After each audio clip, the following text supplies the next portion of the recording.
आप सबको जय मसीह की।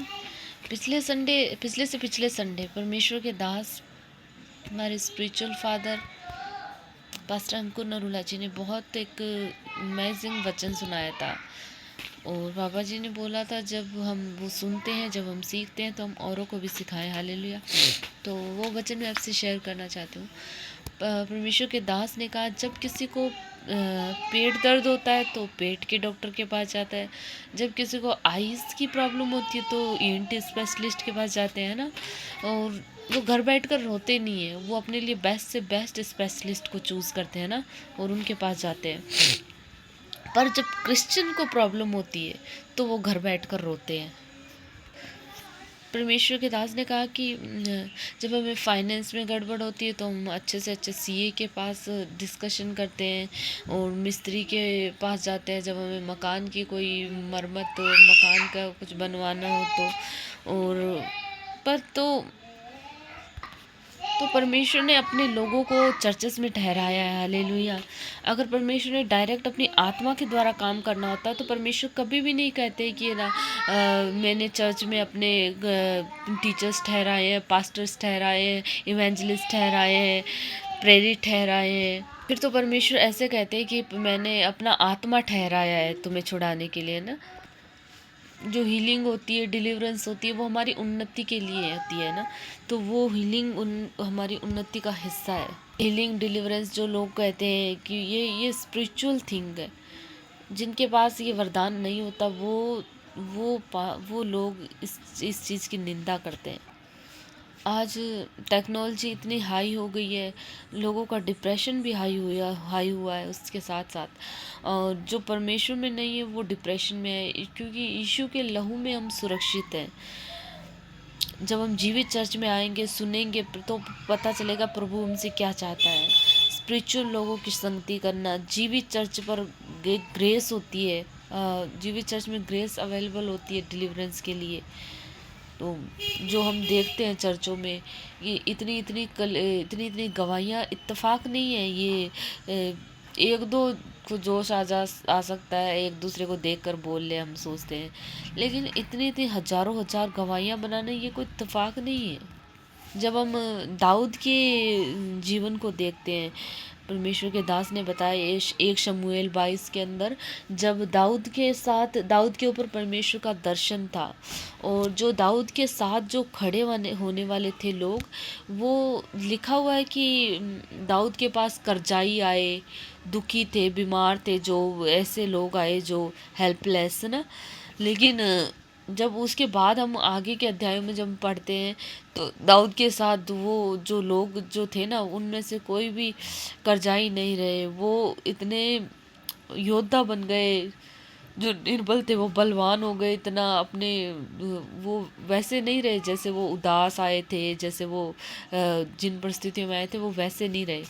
क्योंकि परमेश्वर के जो जिन पर दर्शन होता है, उन लोगों के साथ हम जब जुड़ जाते हैं, उन लोगों के साथ जब हम खड़े हो जाते हैं, तो वो जो उस उस मैन पर, उस अनॉइंटेड मैन पर, उस दर्शन वाले व्यक्ति पर जो आशीष आती है ना, वो कहीं ना कहीं उससे हमें भी परमेश्वर ब्लेस करता है। हालेलुया।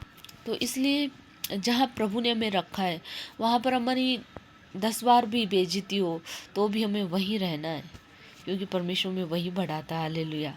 वो हमें अपने हमें कई चीज़ों का बुरा लग जाता है, हमें हमें अच्छा बैठने को नहीं मिलता, अच्छा एसी कूलर नहीं मिलता, हमें अच्छी सुविधाएं नहीं मिलती, तो हम वो चर्च में जाना अवॉइड करते हैं।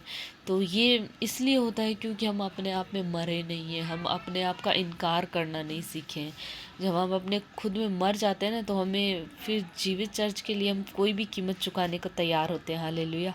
जो एक अविश्वासी होता है, उसको पता है कि मतलब मैं अच्छी संगति में रहूँगा तो मेरे ऊपर अच्छा प्रभाव पड़ेगा। अच्छी अच्छी संगति अच्छी रंगत को लेकर आती है, ऐसा कहते हैं। तो अविश्वासियों को भी पता है कि मतलब संगति क्या करती है। तो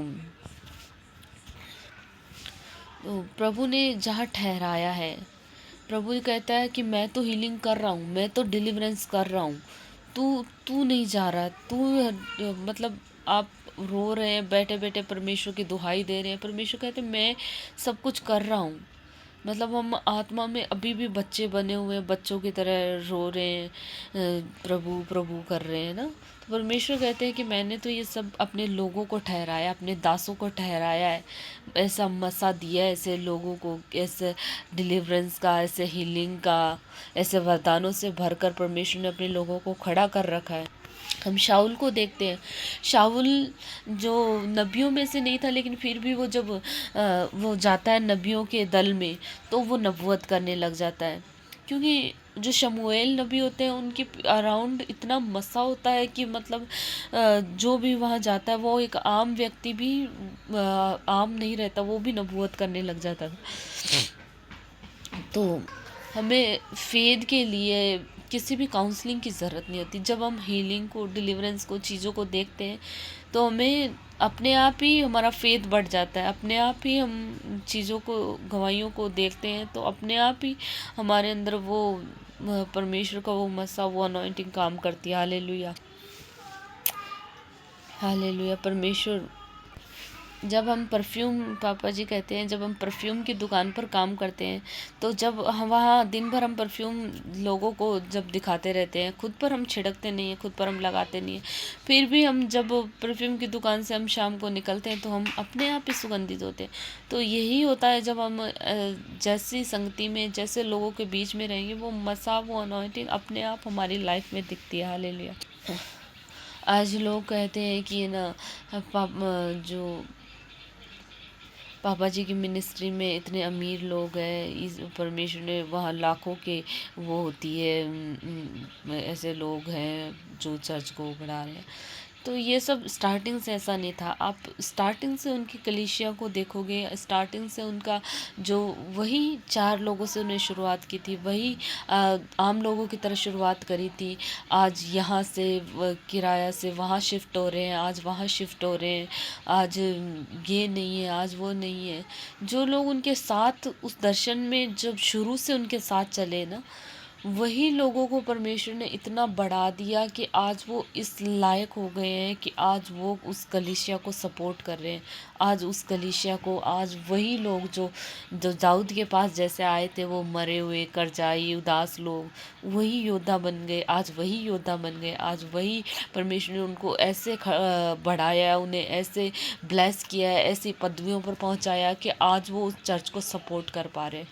इसलिए जब हम उस कलीसिया को, उनके पहले के सरमन्स को, पहले के प्रचार को, पहले के जो उनकी गवाहियाँ, उनकी जो है वो देखेंगे, तब हमें पता चलेगा कि है ना, क्या है, लोग क्या कहते हैं और सच में वास्तविक चीज़ क्या है। तो मेरी आपसे प्रार्थना है, परमेश्वर आप पर दया करे, आपके हृदय को खोले, परमेश्वर आपकी आंखों को खोले। हालेलुया। धन्यवाद।